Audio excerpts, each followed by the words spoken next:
Spontaneous remission, also known as spontaneous healing or spontaneous regression, refers to the unexpected improvement or cure from a disease that typically progresses, especially in cases of cancer. These terms are often used interchangeably. In simple terms, spontaneous remission from cancer is when a malignant tumor partially or completely disappears without any treatment or with treatment that is considered inadequate to influence the disease significantly. For a long time, it was believed that spontaneous regressions or cures from cancer were very rare, estimated at around 1 in 100,000 cases. However, this estimation might not be entirely accurate due to various factors. Not all cases of spontaneous regression are well documented or reported, and some patients may have stopped seeking medical attention.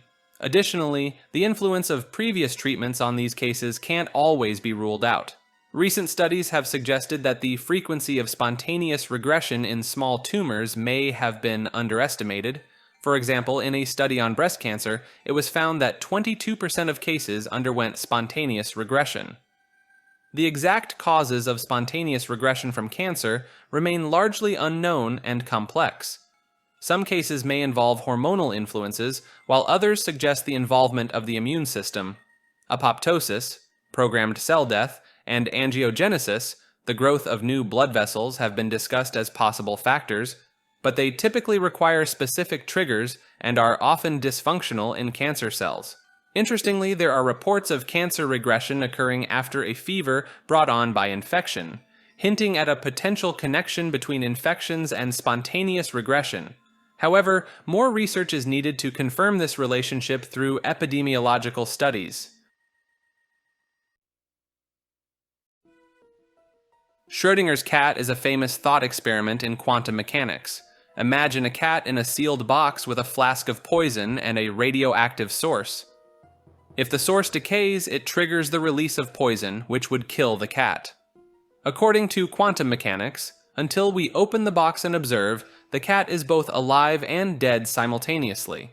This paradox was devised by physicist Erwin Schrödinger in 1935 to highlight the issues with the Copenhagen interpretation of quantum mechanics, which suggests that quantum systems exist in superpositions until observed. In this case, the cat is in a superposition of alive and dead states until someone looks inside. While it may sound absurd, Schrödinger's cat has been essential in discussions about quantum mechanics interpretations. It's not about actually putting a cat in such a situation, but rather illustrating the bizarre nature of quantum behavior at the macroscopic level. Various interpretations have been proposed, including the Copenhagen interpretation, where observation collapses the superposition, and the many worlds interpretation, where both outcomes exist in parallel universes. Some theories involve conscious observers, while others focus on the environment's role in collapsing superpositions. Despite being a thought experiment, experiments with smaller particles have demonstrated quantum superpositions, but applying the concept to a cat-sized object remains a significant technical challenge. Schrödinger's cat continues to challenge our understanding of the quantum world and its connection to our macroscopic reality. The claustrum is a mysterious area in the brain that connects extensively with the cortex, responsible for complex thinking. It was once thought to be the center of consciousness, but recent research suggests a different role. Scientists at the University of Maryland propose that the claustrum acts more like a high-speed internet router. It receives executive commands from various parts of the brain responsible for complex thoughts and forms networks in the cortex. This router-like function helps coordinate different networks in the brain, allowing us to perform various complex tasks in everyday life. Understanding how the claustrum works is crucial, as disorganized networks are associated with conditions like addiction, Alzheimer's, and schizophrenia. Insights from this research could lead to better therapies for these disorders. Experiments on animals and humans have challenged the old theory. Turning off the claustrum in conscious mice didn't make them lose consciousness. However, they couldn't perform difficult tasks with the claustrum turned off. Functional MRI brain scans on humans showed that the claustrum only activated during complex tasks, coinciding with the activation of networks related to optimal cognitive performance. This challenges the idea that the Claustrum is responsible for consciousness. Further experiments will determine if this new theory holds, potentially providing a conceptual framework for developing new therapeutic strategies to address cognitive decline in various disorders. Techno Animism is a cultural practice that imbues technology with human and spiritual qualities. It suggests that technology, humanity, and religion can merge into a single entity. This concept is rooted in the Shinto religion and is observed in Japan and DIY culture. In Shinto, deities often symbolize physical objects, and their statues take human forms, fostering a deep connection between people and objects. This practice emphasizes the interaction between humans and non-human entities, promoting harmony between humans and nature. Techno Animism extends these ideas to technology, infusing it with human and spiritual attributes. It is reflected in the design of objects and how people interact with them, allowing new technology to integrate with traditional values. In the DIY and maker culture, Techno Animism is observed through material engagement and postmodern ideas of animism. Objects can embody human-like traits, blurring the line between technology and humanity. Examples of techno-animism include robots like Honda's Asimo, designed with human-like appearances and the ability to communicate with humans. In Japan, robots are used in various roles, from conversation partners to companions with intimate qualities, challenging traditional concepts of human exclusivity in these domains. In certain places like a restaurant in Shinjuku, Tokyo, robots serve as waiters, replacing human interaction with machines. This reflects the acceptance of technology as an integral part of human society. Japanese culture and legislation support techno-animism, which has contributed to Japan's status as a hub of technological innovation. Acceptance of this concept is deeply ingrained in both cultural and legal aspects of Japanese society. Ormus, also known as Ormes or M-state materials, is a fictional group of substances that supposedly possess extraordinary properties like healing abilities and superconductivity at room temperature. These materials were claimed to be discovered in 1975 by David Hudson, a cotton farmer from Arizona. According to the concept, Ormus consists of precious metals like gold, platinum, and iridium in a unique state where they exist as individual atoms without forming bonds or crystals. It's also believed to be the essence of life or the soul of all living beings, and can form a gelatinous substance when mixed with water. Here are some of the claimed abilities of Ormus: curing various diseases including cancer and AIDS, correcting errors in DNA, acting as a superconductor, emitting gamma radiation, partially levitating in the Earth's magnetic field, reading a person's mind, having a different weigh ability than mass, being fused into transparent glass, acting as a flash powder, creating light explosions, regenerating severed cattails. David Hudson spent a significant amount of money to obtain Ormus samples and even secured a British patent in 1989, which expired in 1993. However, many scientific errors and misunderstandings are associated with the Ormus concept. Misinterpretation of scientific publications related to nuclear chemistry, incorrect claims about the chemical properties of precious metals, lack of understanding of chemical bonding in metals, erroneous statements about materials with different inertial and gravitational masses, unrealistic explanations for the superconductivity of certain materials, baseless claims about precious metals having important biological functions. In reality, Hudson's patented procedures for obtaining Ormus do not work, and the material produced does not possess the claimed properties. The concept has been exploited by quacks who sell various Ormus preparations, often containing no actual precious metals and having no scientific basis. Ormus enthusiasts have also connected it to numerous pseudoscientific ideas and magical powers. In summary, Ormus is a fictional and scientifically unfounded concept with extravagant claims that have no basis in reality. It has been widely discredited in the scientific community. Orgone, a concept originating from the 1930s by Wilhelm Reich and further developed by Charles Kelly, is a pseudo-scientific idea. It's described as an esoteric energy or a hypothetical universal life force. Orgone was envisioned as a creative force present in all of nature, similar to other concepts like Mesmer's animal magnetism, Karl Reichenbach's odic force, and Henri Bergson's elan vital. This concept proposed that orgone was a weightless, omnipresent substance, closely associated with living energy. It could supposedly organize matter on all scales, from microscopic units, referred to as bions in orgone theory, to large structures like organisms, clouds, or galaxies. Wilhelm Reich believed that deficiencies or blockages in bodily orgone were responsible for many diseases, particularly cancer, in a way similar to how Freudian theory linked neuroses to issues in libido. Reich established the Orgone Institute in the 1940s to research orgone energy and its potential medical applications. He designed special orgone energy accumulators to study orgone and enhance overall health and vitality. However, the U.S. Food and Drug Administration, FDA, later intervened, banning the distribution of orgone-related materials due to false and misleading claims. Reich was even imprisoned, and his orgone materials were destroyed. Despite these controversies, some of Reich's students and later generations of scientists in Germany continued to explore the orgone hypothesis. Still, there is no empirical support for orgone in medicine or the physical sciences, and research into the concept ceased. The Institute for Orgonomic Science in New York, founded in 1982, keeps Reich's work alive but lacks scientific recognition.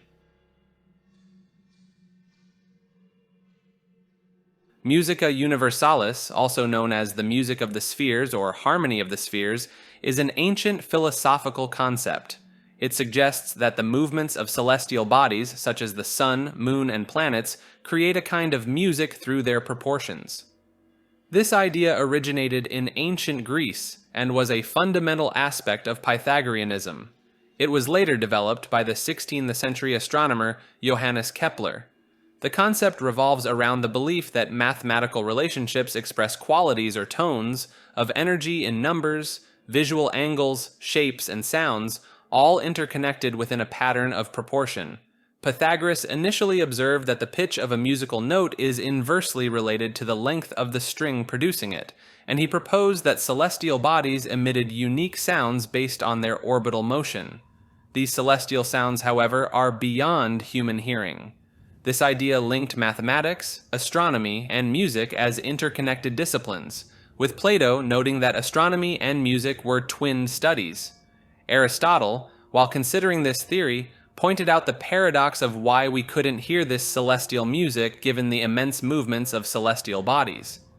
Boethius categorized three types of music: musica mundana, universal music of the cosmos; musica humana, music within the human body; and musica instrumentalis, music produced by singers and instrumentalists. Boethius believed that musica mundana could only be grasped through intellectual understanding. Johannes Kepler, in his work Harmonicas Mundi, Harmony of the Worlds, explored the relationship between music and astronomy. He posited that musical intervals and harmonies describe the motions of planets, even though these harmonies are inaudible. Kepler believed that the soul could perceive this celestial harmony and experience a sense of bliss. His work laid out the connection between geometry, astronomy, and music, suggesting an intelligent arrangement of the planets by a Christian-centric creator. Kepler's theories related the speeds and orbits of planets to musical concepts, highlighting how the variations in speed produced different notes. He even suggested that the solar system had a harmonious composition of planetary voices, which had sung in concord at the beginning of time. Despite some inaccuracies in Kepler's work, he remained convinced of the existence of the music of the spheres, reflecting his deep faith in a creator who orchestrated the cosmos in a harmonious manner. This ancient concept continues to inspire modern culture, including literature, music, and even video games, where references to the music of the spheres appear as a source of artistic and philosophical inspiration. In ancient history, there's an intriguing concept called root races. This idea suggests that Earth goes through cycles where new intelligent races appear and eventually disappear due to natural catastrophes or self-destructive tendencies. This notion has been part of Hinduism for a long time. Root races are divided into 7 subraces with different ethnicities, starting their civilizations at various locations worldwide. Each root race goes through 4 ages: the Golden Age marked by peace and harmony, the Silver Age with slight dilution of the Golden Age's virtues, the Copper Age characterized by wars and egoism, and the Iron Age of strife and destruction. The first root race, known as the Polar Aryans or Protoplasmic race, was profoundly different from modern humans. They existed at the North Pole and had semi-ethereal bodies, allowing them to change their physical appearance and survive without solid food. They communicated telepathically, had no spoken language, and valued ethics and emotional integrity above all else. Polar Aryans did not wage wars, and betrayal was considered the gravest offense. They reproduced asexually and gradually melted away to become part of their offspring. They were not destroyed by a cataclysm but lived indefinitely, passing their intelligence and compassion to future root races. Their goal was to develop these qualities within their genome, a goal they successfully achieved. Sonoluminescence is a peculiar phenomenon where light is emitted from collapsing bubbles in a liquid when subjected to sound waves. It was first observed in 1934 at the University of Cologne during sonar experiments. The effect occurs when a strong sound wave makes a gas-filled cavity in a liquid collapse rapidly, resulting in the release of a burst of light. This phenomenon can be observed in 2 forms: stable single-bubble sonoluminescence, SBSL, and multi-bubble sonoluminescence, MBSL. Researchers initially proposed that sonoluminescence is of thermal origin, possibly caused by microshocks within collapsing bubbles. Later experiments revealed that the temperature inside the bubble during SBSL can reach extraordinarily high levels, up to thousands of kelvins. Despite extensive research, the exact mechanism behind sonoluminescence remains a mystery. Several hypotheses have been put forth, including hotspot, Bremsstrahlung, and collision-induced radiation. Some even suggested the possibility of temperatures so high that they could lead to thermonuclear fusion, although this idea has faced skepticism from the scientific community. Interestingly, sonoluminescence has been observed in nature, with the pistol shrimp being the first known instance of an animal producing light through this phenomenon. These shrimp create cavitation bubbles by snapping their claws, which release intense acoustic pressures and heat, stunning or killing prey. Reality shifting, a trend gaining traction online, involves the belief that individuals can alter their reality through focused visualization. Shifting enthusiasts claim to enter their desired reality, often fictional places like Hogwarts from Harry Potter. While it resembles lucid dreaming, reality shifting involves consciously changing one's surroundings, while lucid dreaming focuses on becoming aware of being in a dream. Astral projection, another related concept, centers on separating one's consciousness from the physical body to explore non-physical realms. Both astral projection and reality shifting fall into the category of transliminal experiences situated between the conscious and unconscious mind, differentiating them from lucid dreaming, which stays within the realm of dreams. Despite its popularity, there's no scientific basis for reality shifting. It remains a largely unexplained phenomenon. To engage in reality shifting, people often create detailed scripts outlining their desired reality and create a calm environment conducive to focusing thoughts. Grounding exercises like turning off lights and playing meditative music can help maintain focus. Methods like the Raven and Alice in Wonderland are also recommended. Shifting enthusiasts describe symptoms indicating a shift, such as limb weightlessness, floating sensations, dizziness, and detachment from the body.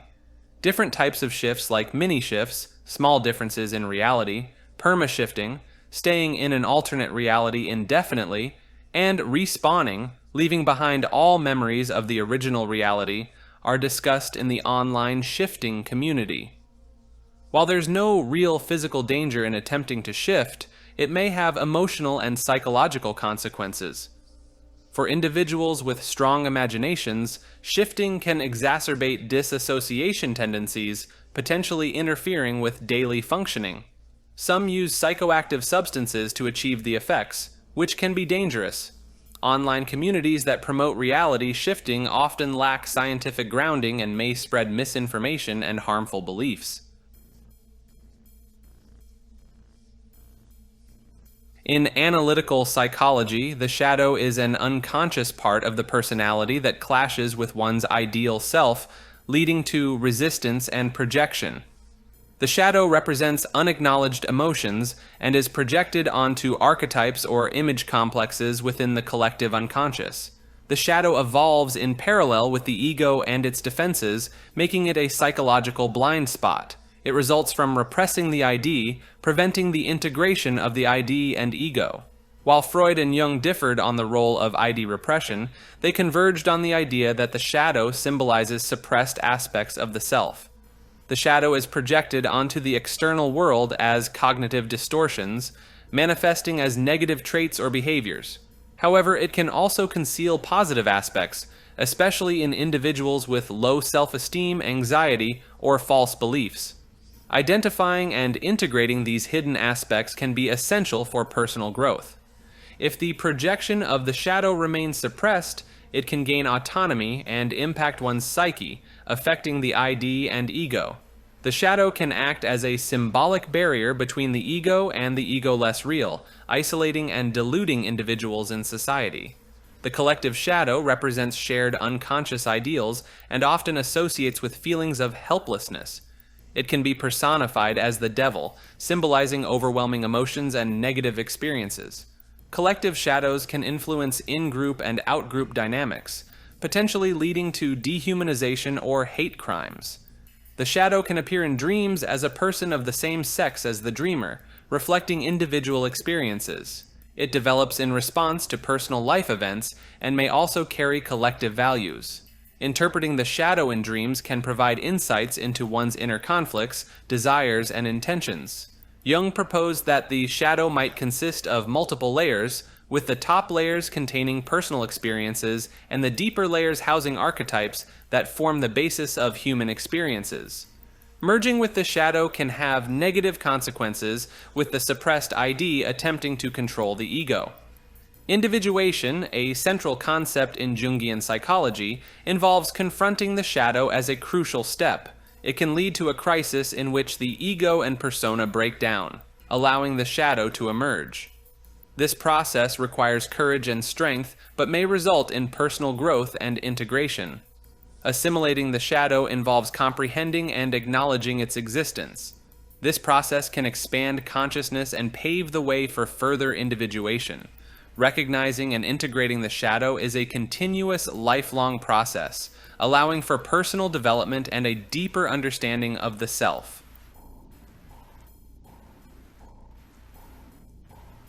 Omnism is the belief in and respect for all religions. People who hold this belief are known as omnists. It's similar to syncretism, which involves merging different faiths, but omnism is more about acknowledging the legitimacy of all religions without necessarily subscribing to each one's teachings. In modern usage, omnism is often seen as accepting the legitimacy of all religions and believing in a single transcendent purpose that unites all things or people.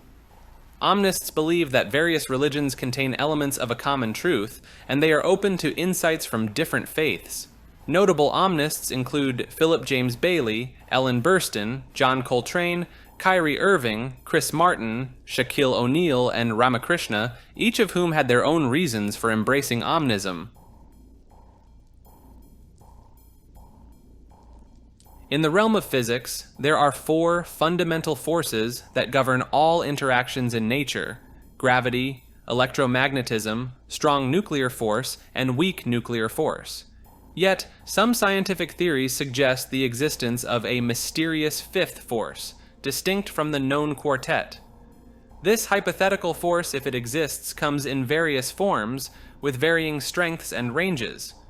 The quest for this elusive fifth force has intensified recently due to perplexing cosmic discoveries. First, there's dark matter, an enigmatic substance constituting most of the universe's mass. While many believe it's composed of undiscovered particles, others speculate it could be linked to an unknown fundamental force. Second, the universe's expansion is accelerating, attributed to a phenomenon called dark energy. Some physicists theorize that quintessence, a form of dark energy, might be this elusive fifth force. Detecting a fifth force poses challenges.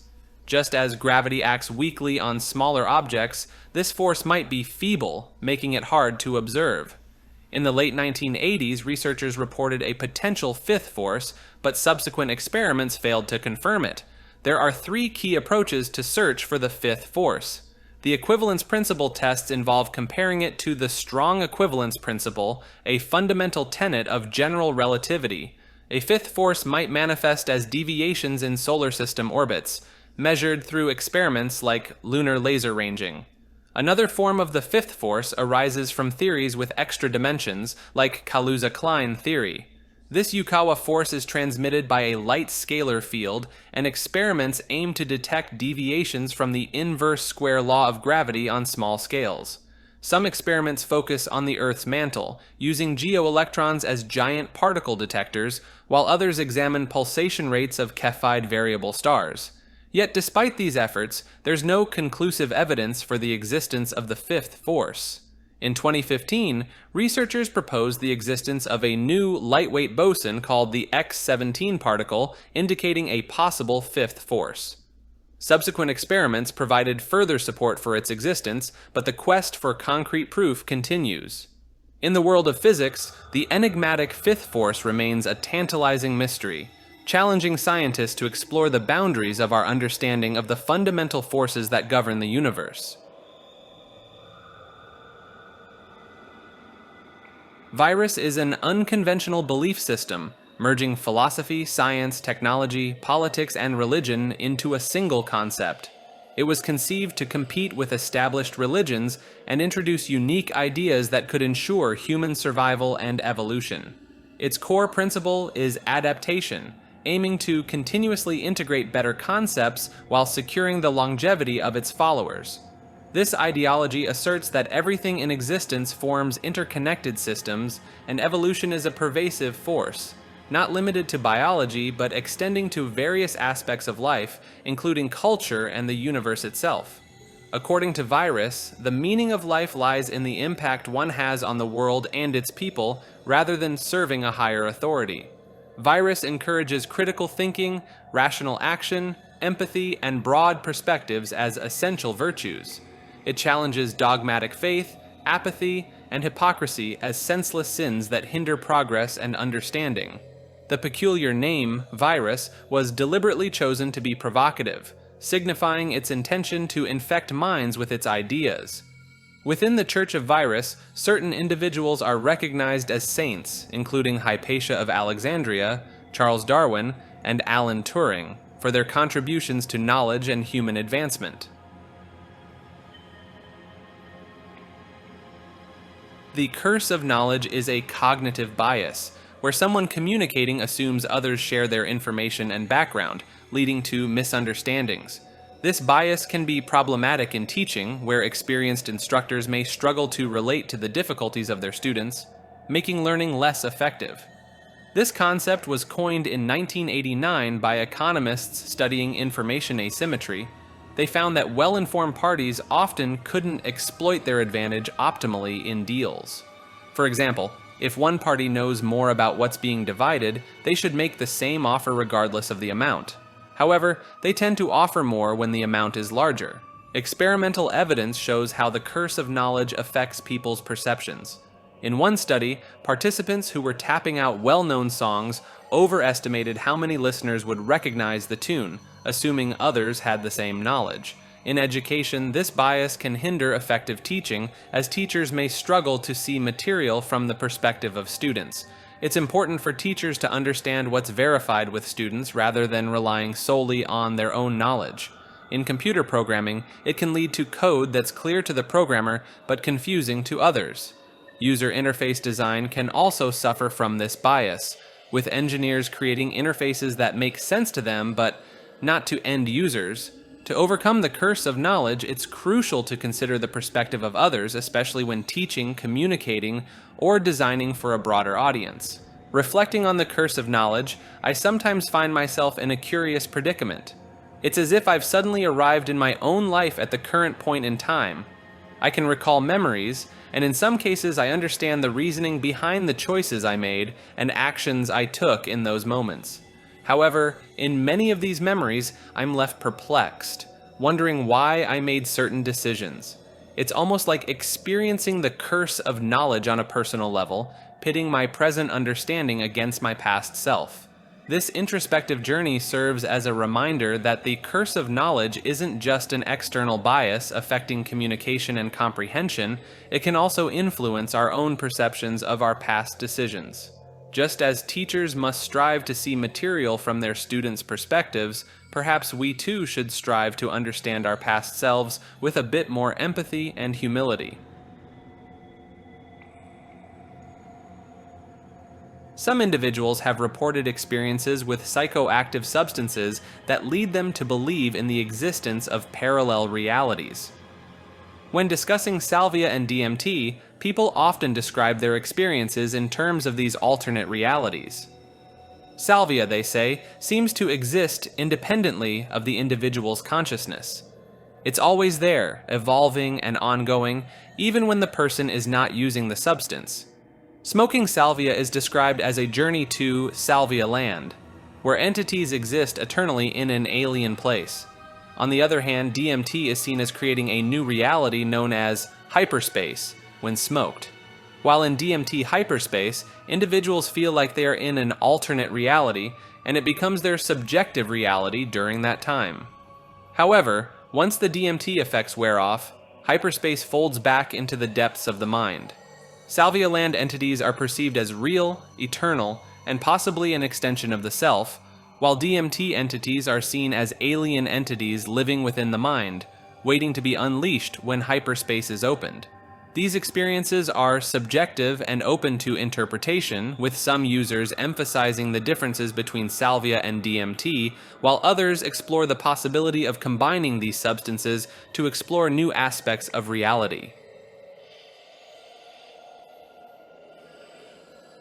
The Mallo Effect is a curious phenomenon of human visual perception. It occurs when colorless patterns appear colored depending on the orientation of those patterns. To observe this effect, one must first induce it by looking at specific patterns. For instance, alternately gazing at a red horizontal pattern and a green vertical one for a few minutes can make a black and white horizontal pattern appear greenish, while a black and white vertical pattern may look pinkish. This effect is intriguing because it can last for quite some time, up to 2.8 months when testing exposure is limited. Discovered by psychologist Celeste McCullough in 1965, the phenomenon is induced by staring at specific patterns, such as horizontal and vertical lines with differently colored backgrounds. After several minutes of gazing at these patterns, when you look back at the original pattern, the colors appear to have changed. Initially reported to last for an hour or more, repeated testing of the effect diminishes its duration. However, if the induction is done and testing is delayed by up to 2.8 months, the effect can persist. This effect is distinct from typical afterimages because it depends on the orientation of the patterns. The Mallo effect is specific to the region of the retina exposed to the induction stimuli.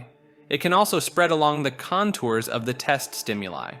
The effect is most pronounced when the thickness of the bars in the induction stimuli matches that of the test stimuli. Complementary colors, such as red and green, enhance the effect. Interestingly, similar after effects have been observed in various perceptual domains, not just related to color and orientation. These phenomena are collectively known as Mallo effects, MEs. Explanations for the Mallo effect include color adaptation in lower visual cortex regions, the concept of an error-correcting device in the brain, and classical conditioning mechanisms. These theories aim to understand how the brain processes these perceptual changes. In 2008, a related phenomenon called the anti-Mallo effect was discovered.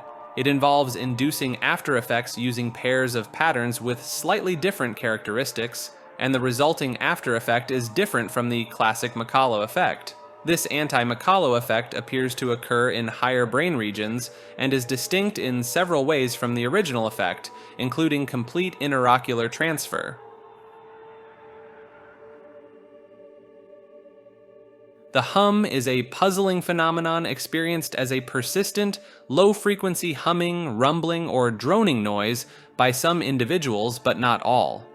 These mysterious sounds have been reported globally, including in the United States, the United Kingdom, Australia, and Canada. They are often named after the specific locations where they've gained attention, like the Taos Hum in New Mexico and the Windsor Hum in Ontario. The hum isn't a single phenomenon, it has various potential causes. Some attribute it to local mechanical sources, frequently stemming from industrial facilities, while others suspect it may be related to tinnitus or other biological auditory effects. In a study from 1973, researchers examined 50 cases of people complaining about a low throbbing background noise.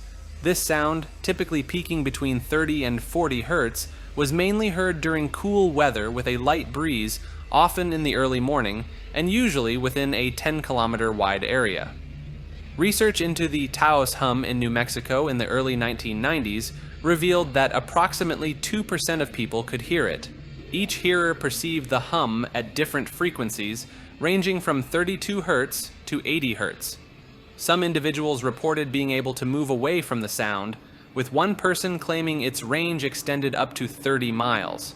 In 2006, recordings from Auckland, New Zealand seemed to capture the Auckland hum, which appeared to resonate at around 56 Hz. In Windsor, Ontario, a loud droning vibration, sometimes irritatingly loud, was reported in 2011. This noise was traced to Zug Island, an industrial area, and ceased when the nearby steel mill's blast furnaces were deactivated in April 2020. Similar hums have been reported in other places worldwide, including Germany and Missouri.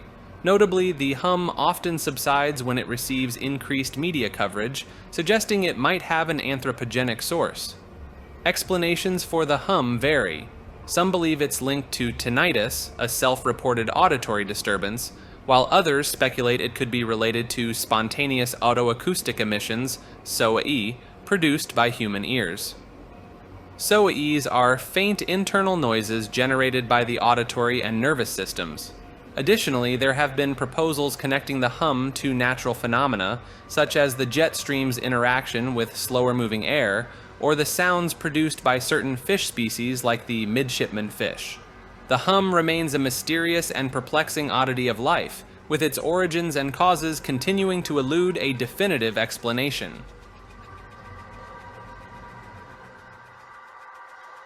The Ganzfeld effect, often called perceptual deprivation, is a perceptual phenomenon that occurs when a person is exposed to an unstructured uniform field of stimulation. This effect arises because the brain amplifies neural noise in an attempt to find missing visual signals. This amplified noise is then processed in the higher visual cortex, leading to hallucinations. One of the most studied aspects of the Ganzfeld effect involves vision, where individuals stare at an undifferentiated and uniform field of color. This can result in a peculiar experience often described as seeing black, which creates a sensation of apparent blindness. When the Ganzfeld stimulation flickers, it can produce geometric patterns and colors, which forms the basis for devices like mind machines and dream machines. Expanding on the Ganzfeld effect, there's a multimodal variation known as multimodal Ganzfeld, where individuals use Ganzfeld goggles and headphones with a uniform stimulus to induce the effect in multiple senses. Sensory deprivation is a related phenomenon, although it involves minimizing sensory input rather than providing an unstructured one. Prolonged sensory deprivation can lead to hallucinations similar to those caused by the Ganzfeld effect, including sensations of light flashes or colors, which may evolve into complex scenes. The Ganzfeld effect has a history dating back to ancient times. For instance, Pythagoras' followers sought wisdom through visions in pitch-black caves, a practice known as the prisoner's cinema.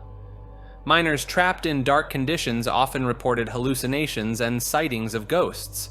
Even Arctic explorers, surrounded by featureless expanses of white snow for extended periods, reported experiencing hallucinations and altered states of consciousness. In the 1930s, psychologist Wolfgang Metzger conducted research that showed consistent hallucinations and changes in electroencephalograms when subjects gazed into featureless visual fields, contributing to the understanding of the Ganzfeld effect. This effect has also been used in parapsychological experiments, particularly in the Ganzfeld experiment, where it is modified for research purposes. The Antikythera mechanism is an ancient Greek analog computer from the 2nd century BC. It's considered the oldest known example of its kind and was used for predicting astronomical positions and eclipses, as well as tracking a 4-year cycle of athletic games. This remarkable artifact was discovered in 1901 among the wreckage of a shipwreck off the Greek island of Antikythera. It was initially found as one lump but later separated into 82 fragments, with 4 containing gears and many others bearing inscriptions. In 2008, advanced imaging techniques revealed that the mechanism had 37 meshing bronze gears, enabling it to track the movements of the moon and the sun, predict eclipses, and model the moon's irregular orbit. Some speculate it might have also calculated the positions of the 5 classical planets. The device is believed to have been created by Hellenistic scientists around 87 BC, although there are debates about its exact date of calibration or construction. Machines of similar complexity didn't reappear until the 14th century. All known fragments of the mechanism are housed in the National Archaeological Museum in Athens, alongside reconstructions and replicas. The discovery of the Antikythera mechanism was accidental, found amid a collection of other artifacts recovered from the shipwreck off the coast of Antikythera by sponge divers in 1901. It initially went unnoticed among more obvious treasures like statues. Archaeologist Valerios Stais identified the mechanism's gear in 1902. The device was once encased in wood and had an overall size of about 34 centimeters x 18 centimeters x 9 centimeters. It contained the largest gear, approximately 13 centimeters in diameter, with 223 teeth.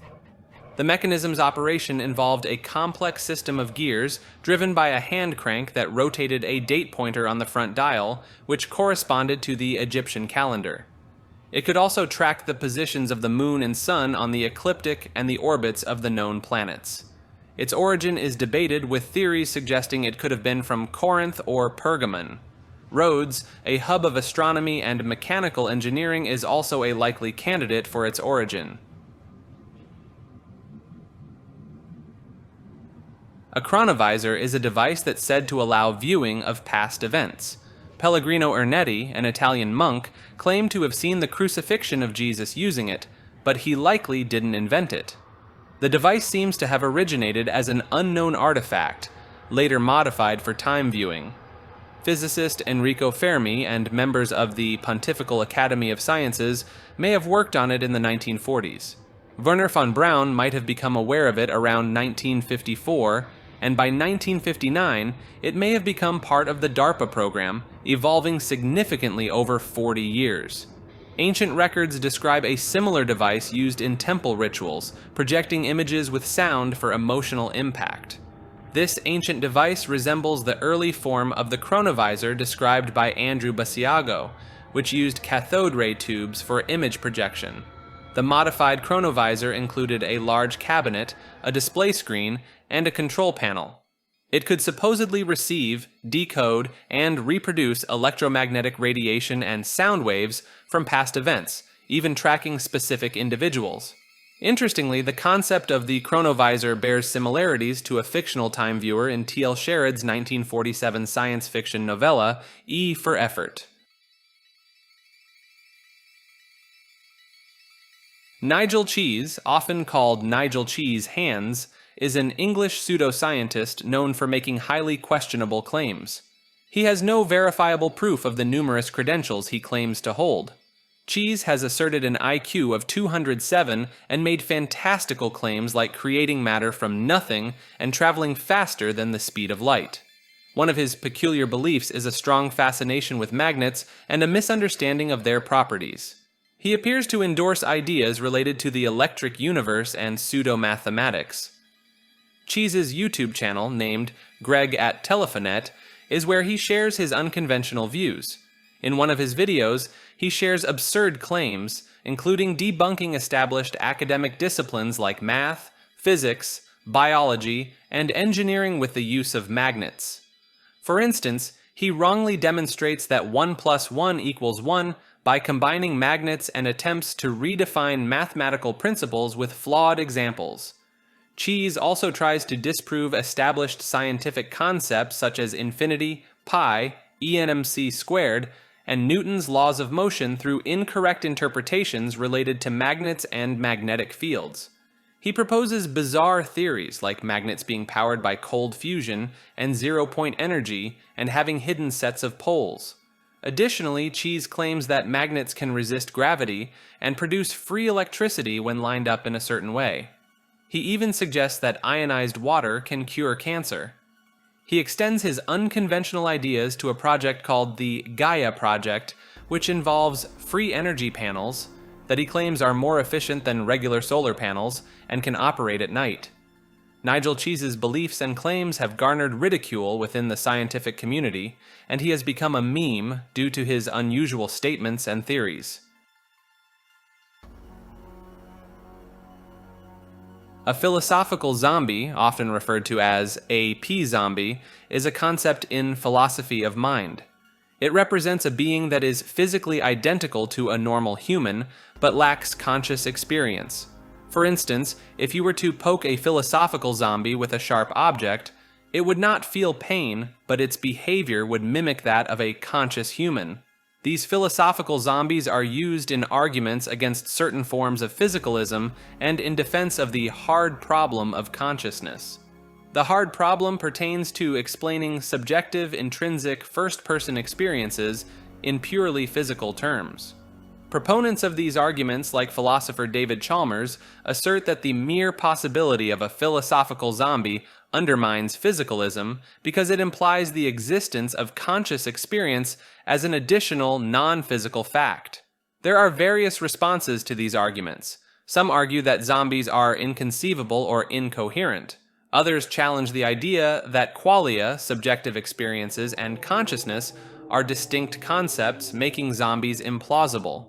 The concept of philosophical zombies has sparked extensive debate in the philosophy of mind, revealing fundamental disagreements about the nature of consciousness and the role of conceptual analysis in philosophy. It remains a topic of vigorous discussion among philosophers. Retrocausality, a peculiar concept in physics and philosophy, challenges our conventional understanding of cause and effect. Unlike our everyday experience, retrocausality suggests that an effect can precede its cause, leading to a situation where a later event influences an earlier one. In philosophy, discussions about causality date back to Aristotle's exploration of the four causes. Conventionally, cause and effect were thought to follow a linear sequence, with the cause preceding the effect. However, in the 1950s, philosopher Michael Dummett argued against this, asserting that effects preceding their causes could be philosophically valid. This idea faced opposition, including Max Black's bilking argument, which claimed that observers could prevent a future cause from occurring, rendering retrocausality impossible. In the realm of physics, many fundamental theories are time-symmetric, lacking an inherent direction of time. The concept of an arrow of time distinguishing cause from effect originates from elsewhere. Physicists distinguish between macroscopic and microscopic causality to reduce confusion. Macroscopic causality raises intriguing questions about time travel paradoxes like the grandfather paradox. However, careful constraints on time travel scenarios can avoid such contradictions. Modern physics, including aspects of quantum mechanics and hypothetical particles like tachyons, has explored the possibility of retrocausality at different scales. In electromagnetism, the Wheeler-Feynman absorber theory utilizes retrocausality to explain certain wave phenomena. In quantum physics, retrocausality is associated with the two-state vector formalism, TSVF, which characterizes the present through quantum states of both the past and future. Retrocausality also emerges in discussions of non-local correlations arising from quantum entanglement. However, alternative interpretations exist that avoid invoking retrocausality. Hypothetical superluminal particles called tachyons could appear to move backward in time according to certain observers. Still, they don't interact in a way that violates standard causality. In parapsychology, retrocausality has been proposed to explain phenomena like precognition. While some researchers have claimed evidence for retrocausal effects, these ideas remain highly controversial within mainstream science and are often considered pseudoscientific.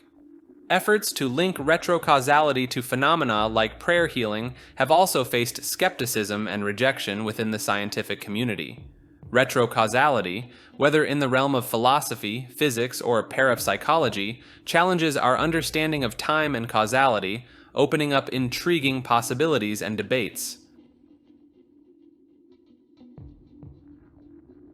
A near-death experience, NDE, is a profound personal encounter associated with death or the possibility of death.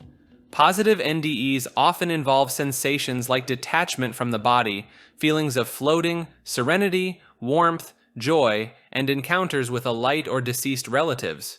Negative NDEs may involve anguish, distress, and hellish visions. NDEs typically occur during reversible clinical death, and explanations range from scientific to religious. In the US, approximately 9 million people have reported NDEs, often resulting from serious injuries affecting the body or brain. The term near-death experience was popularized in 1975 by psychiatrist Raymond Moody, who categorized common elements including out-of-body experiences, encounters with deceased loved ones, and moving towards a bright light. Stages of an NDE include sudden peace, hearing otherworldly music, leaving one's body, moving through a tunnel of light, reaching a heavenly place, meeting deceased loved ones, encountering a deity or intense light, experiencing a life review, reaching a decision point, and returning to the earthly body. NDEs can lead to changes in personality and outlook, including greater appreciation for life, higher self-esteem, compassion, and spirituality. Historical records indicate that NDEs have been documented since ancient times. Explanatory models for NDEs vary, including spiritual or transcendental interpretations, psychological explanations like depersonalization, expectancy, and dissociation models, as well as the birth model that associates NDEs with reliving the birth experience. Critics argue about the scientific validity of these models.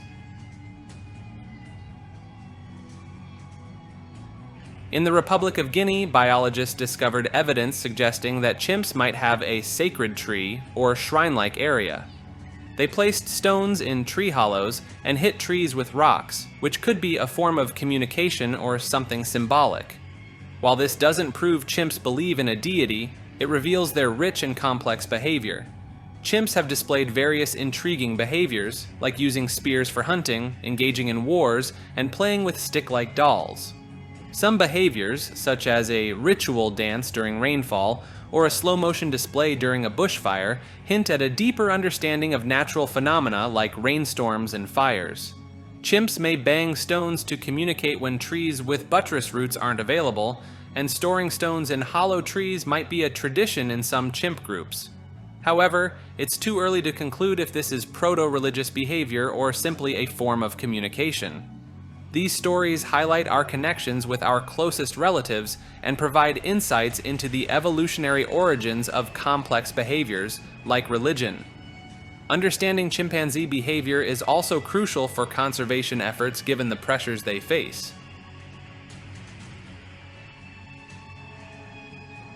The term "ghost in the machine" originated with philosopher Gilbert Ryle.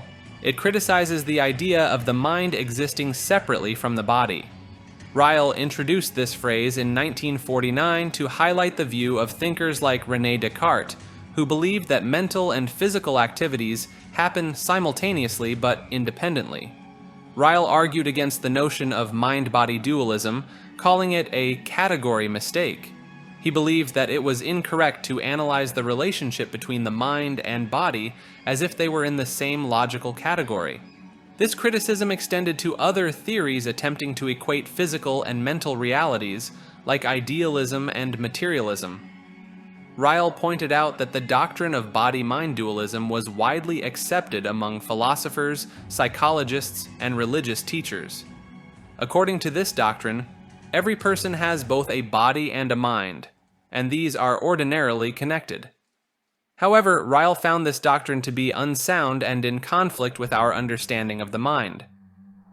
In his essay, Descartes' Myth, Ryle argued that the idea of mind and body as separate substances was fundamentally flawed. He labeled it the dogma of the ghost in the machine, and sought to demonstrate that it was not just a collection of minor errors, but a significant category mistake. This mistake, he believed, misrepresented the nature of mental life by confusing different logical categories. In 1972, in Uriya Town, Kochi City, Shikoku Island, Japan, a peculiar UFO incident unfolded. A 13-year-old boy named Seito Miyoka, on his way home from school, witnessed a silver hat-shaped UFO hovering over a rice field. As he and his friends returned later that evening, they spotted the UFO again, suspended in the air, emitting colorful lights. One brave friend approached it, and the UFO made a loud noise, causing them all to flee in fear. The sightings continued in early September when the UFO nearly touched the ground, only about 30 centimeters above it.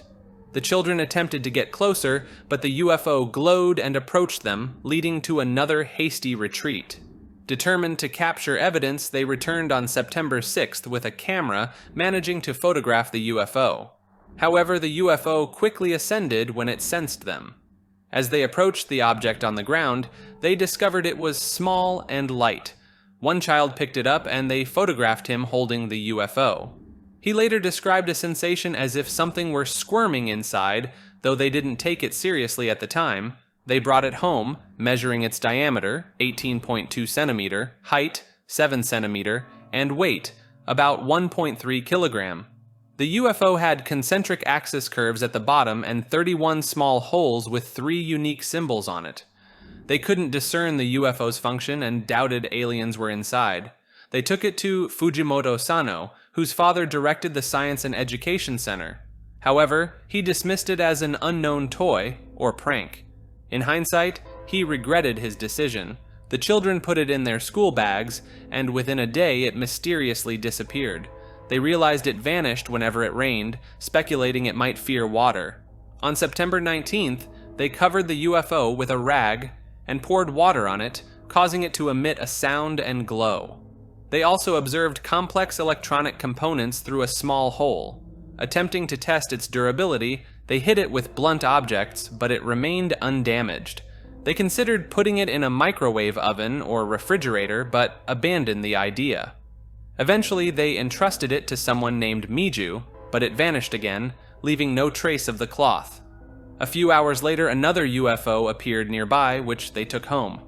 They attempted to secure it in a bag of water tied to a wrist, but discovered a mysterious force pulling it away. The UFO vanished once more, and this was the last they saw of it. After the incident became public, someone collected their photos and urged them not to share them. Some speculated that the small UFO might have been a probe from an alien mothership, while others thought it could be connected to a peculiar Japanese ashtray. The mystery of the Sakayama UFO incident endures, leaving more questions than answers. People have spoken about a strange thing called human parthenogenesis for a long time. It's when an embryo develops without the usual fertilization by a sperm cell. This idea has been around in religion and science. In 1955, a scientist named Helen Spurway suggested that this could happen very rarely in humans, leading to virgin births. Sometimes an embryo can start growing on its own, but can't develop fully and become something like a non-harmful lump called an ovarian teratoma. In 1995, there was a case where a boy had some of his cells without any genetic information from his dad. It seems like an unfertilized egg began to divide, and some cells were fertilized by a sperm cell. This made the boy have a mix of different cells in his body. He had some unusual facial features and learning difficulties, but was mostly healthy. This situation is called a parthenogenetic chimera. In 2007, a company called the International Stem Cell Corporation, ISCC, said they intentionally made human stem cells from unfertilized eggs using parthenogenesis. This could be useful for treating diseases in women because the stem cells would match their genetics better. They called these stem cells HLA homozygous parthenogenetic human stem cells, HPSC-HeHom. Around the same time, it was discovered that a scientist named Hwang Woo-suk accidentally created human embryos through parthenogenesis. Initially, Hwang said he got stem cells from cloned human embryos, but that turned out to be untrue. Later, it was found that his work actually involved parthenogenesis. So even though he was dishonest, his work still helped with stem cell research.